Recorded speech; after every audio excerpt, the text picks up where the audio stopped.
magtataho, nakapulot ng ₱1,000,000 sa basurahan. Imbes na kunin para sa pampagamot ng anak ay isinauli niya ito. Nawindang siya nang malamang isa lang pala itong pagsubok. Ating tunghayan ang kapanapanabik na kwentong ito para sa araw na ito. Uunahin mo pa talagang pagkatao mo kaysa sa buhay ng anak natin? Wika ni Brenda. Brenda, hindi sa atin ang pera na to. Kaya dapat na isoli natin to sa may-ari. Lucas, kailangan natin ng pera para sa chemotherapy ni Matmat. Ang perang yan ay para sa anak natin.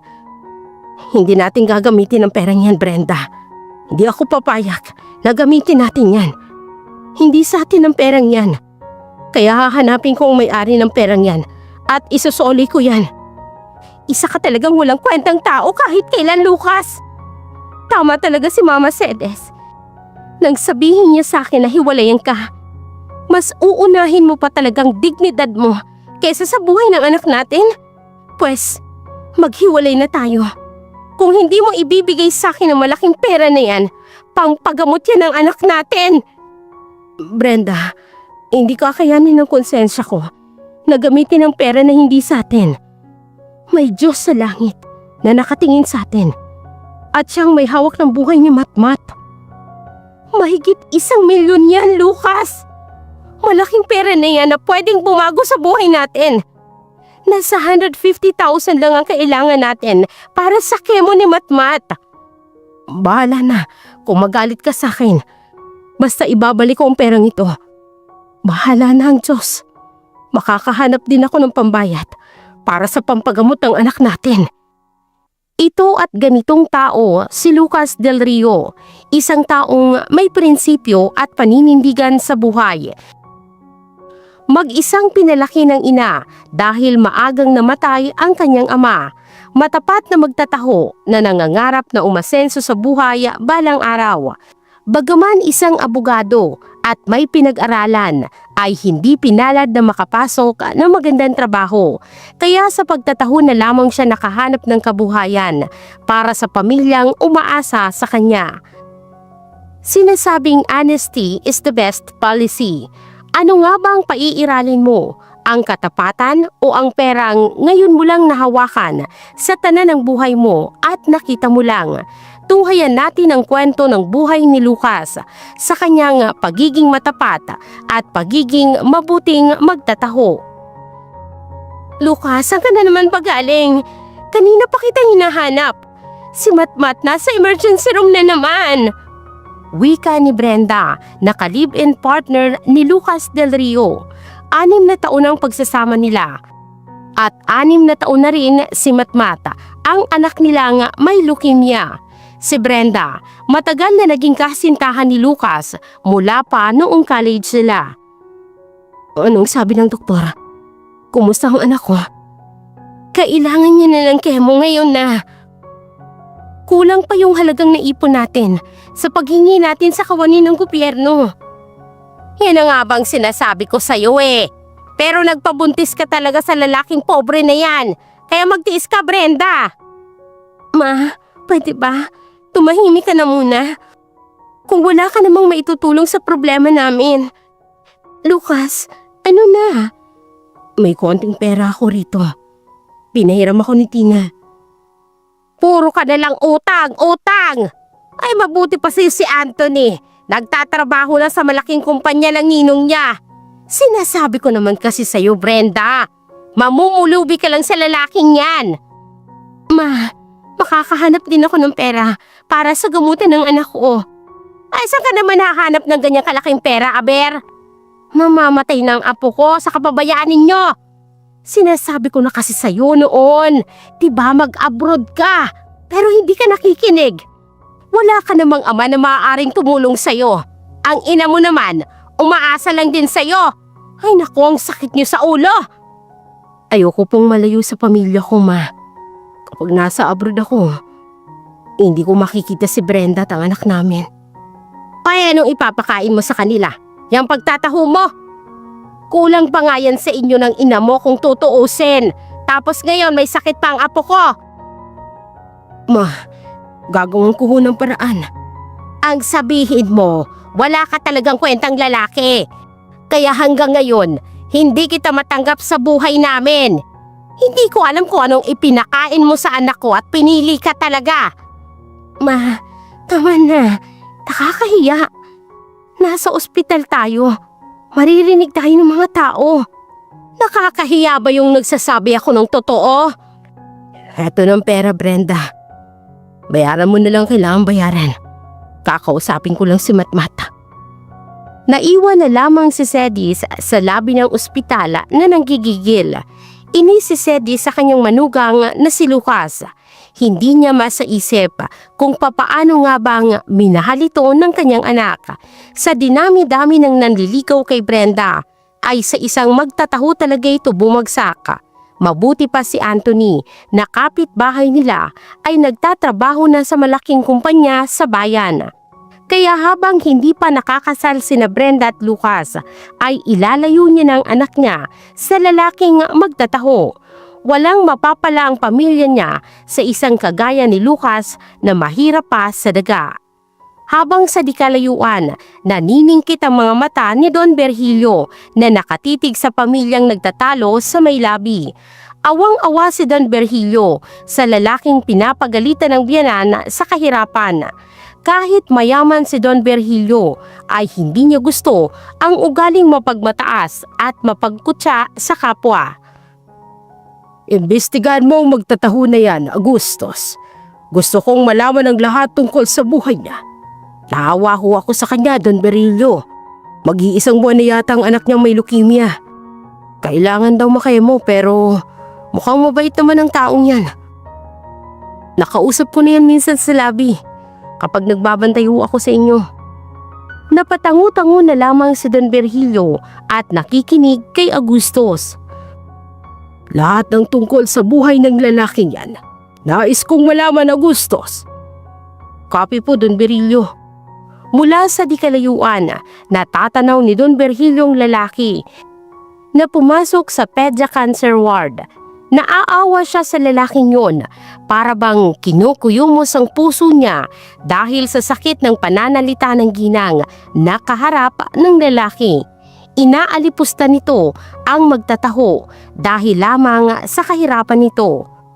Maluha-luha ang mata ni Don Virgilio na parang may kumidlit sa sakit sa kanyang puso. Naalala niya ang nakaraan niya. Minsan din niyang naranasan ang alipustahin dahil sa kahirapan. Minsan niyang naranasan nang mawala ang lahat ng mahal niya sa buhay, pati na ang pinakamamahal na asawa at anak. Kaya ramdam ni Don Virgilio ang bawat sakit ng mga katagang binibitawan ng masamang babae na biyanan ng lalaki. Bilisan mo, Augustos.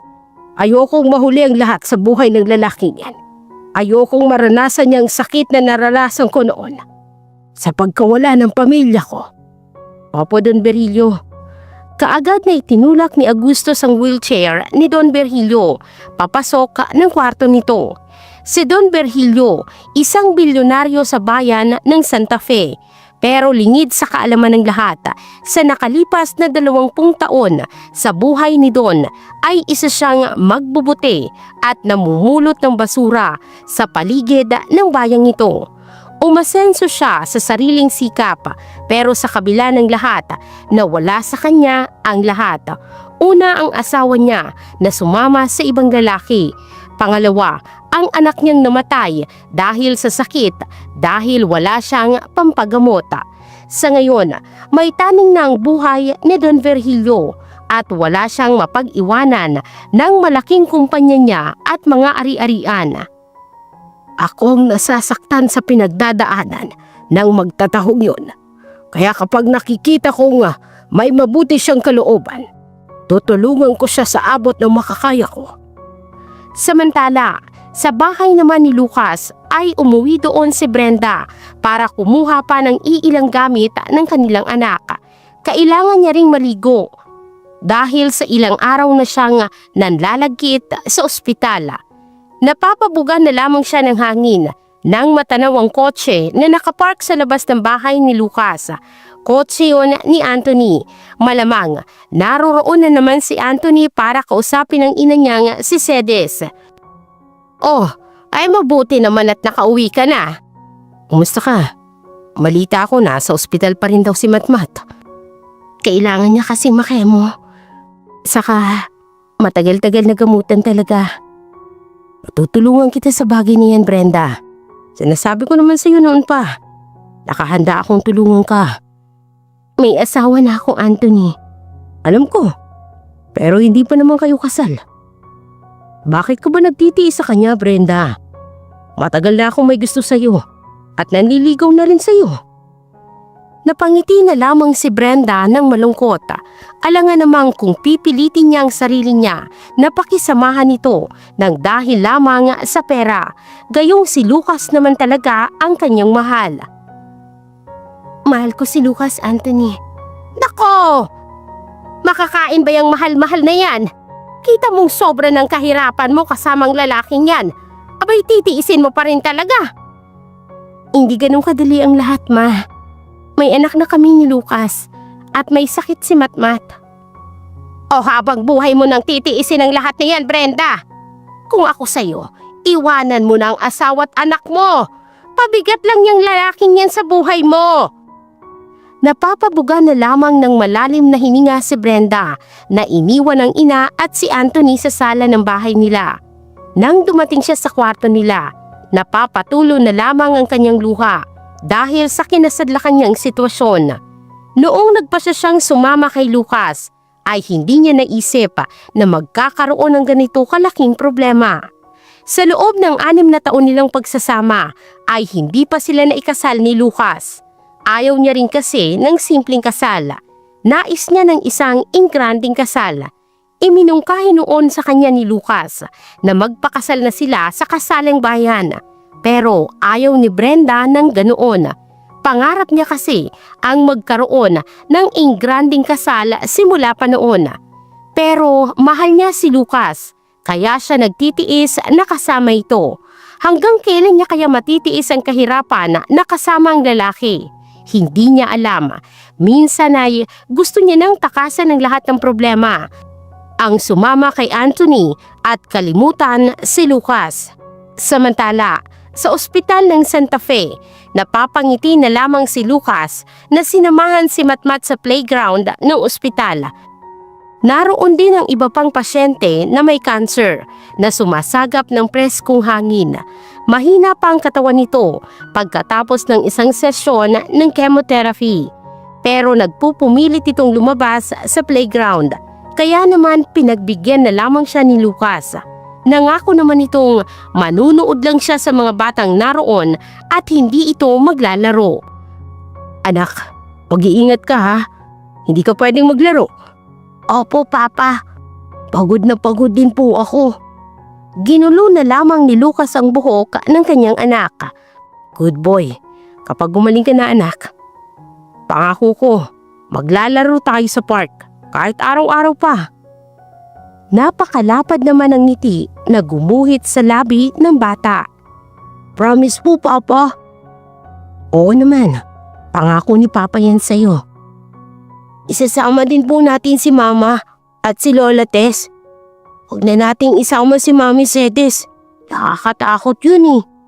Ikaw talagang bata ka, oo. Ang kulit mo. Papasok na tayo sa loob ng kwarto mo, ha? Oras na ng gamot mo. Tapos mamaya, magbebenta pa si Papa ng taho. Good boy ka dapat kay Lola Tess at sa mama mo, ha? Huwag kang pasaway. Kailangan mong uminom ng gamot para lumakas ka. At nang makalabas na tayo sa ospital, okay? Okay po, Papa. Nagtataka na lamang si Lucas dahil hindi pa rin nakababalik si Brenda ng ospital na kumuha lamang ng gamit ng kanilang anak sa bahay. Mabuti na lamang at naroon ang inang si Tess para bantayan ang anak. Kailangan niyang magbenta ng taho para kumita ng pera. Inihabili na lamang sa kanyang ina ang dapat gawin kay Matmat. Pinatulog niya muna ang kanyang anak bago nagpaalam kay Aling Tess para umalis. Dumiretso na lamang si Lucas sa tahuan para makabenta na. Hindi na siya dumaan sa bahay nila baka nakatulog si Brenda dahil sa pagod. Hahayaan na lamang niya muna itong makapagpahinga. Isang araw na rin naman itong kulang sa tulog dahil sa pagbabantay sa anak nila sa ospital. Maya-maya pa'y sa paglilibot niya sa kabayanan sa pagbibenta ng taho, tumambay si Lucas sa labas ng mall. Nagulat na lamang siya nang makita si Brenda na lumalabas ng mall kasama si Cedes. Napakarami ng pinamili nito na nasa loob ng paper bags. Sa tansya niya, mga damit itong bago at mukhang mamahalin pa. May kung anong sakit ang nadama ni Lucas nang makita si Brenda na inaalalayan ni Anthony.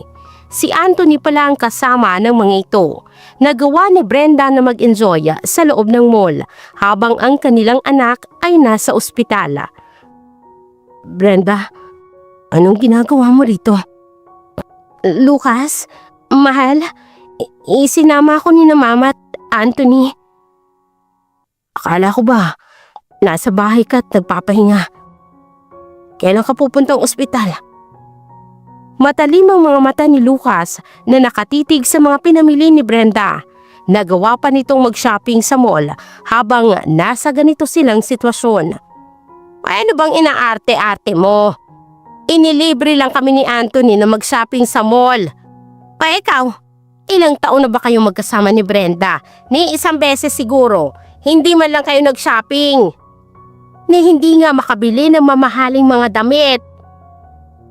Bro, iginala ko lang sa mall si Brenda ha, para kahit papano, mawawala ang stress niya sa mga problema. Salamat bro. Sige, tutuloy na ako. Brenda, kapag may oras ka mamaya, puntahan mo ang anak natin.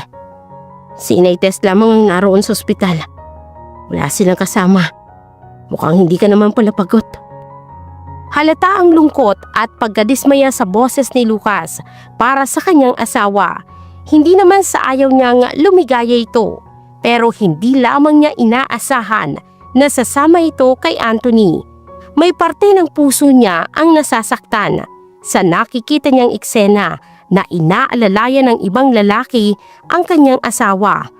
Oo nga pala, hindi pa niya asawa si Brenda. Live-in partner pa lamang dahil hanggang ngayon ay hindi pa sila kasal. Hoy, Lucas! Isakay mo muna itong pinamili namin sa kotse ni Anthony. Napakarami nito! Nanliliit talaga si Lucas sa harapan ng dating kaibigan niyang si Anthony na ngayon nagtatrabaho na sa malaking kumpanya ng food processing sa bayan nila. Ganitong nadarama niya sa tuwing magkaharap sila ni Anthony, lalo na at lagi siyang inaalipusta ng kanyang biyenan na si Cedes. Masakit sa puso niyang nakikita si Brenda na kasama ang ibang lalaki, lalo na si Anthony. Hindi lingid sa kaalaman niya, matagal nang may gusto si Anthony sa kanyang asawa. Isa ito sa mga kakumpetensya niya kay Brenda. Nagkataon lamang na siyang pinalad na mapili ni Brenda at minahal. Sa mga sumunod na araw, madalas niyang nakikita si Anthony sa bahay nila. Kapag nauuwi siya, galing sa pagbebenta ng taho ay naroon ito. Nakikipag-usap kay Cedes at sa asawa niya. Habang si Matmat ay nasa ospital pa rin at binabantayan ng Inay Tess niya. Hindi napigilan ni Lucas ang sarili na tanungin si Brenda. Hindi ka pala pumunta ng ospital?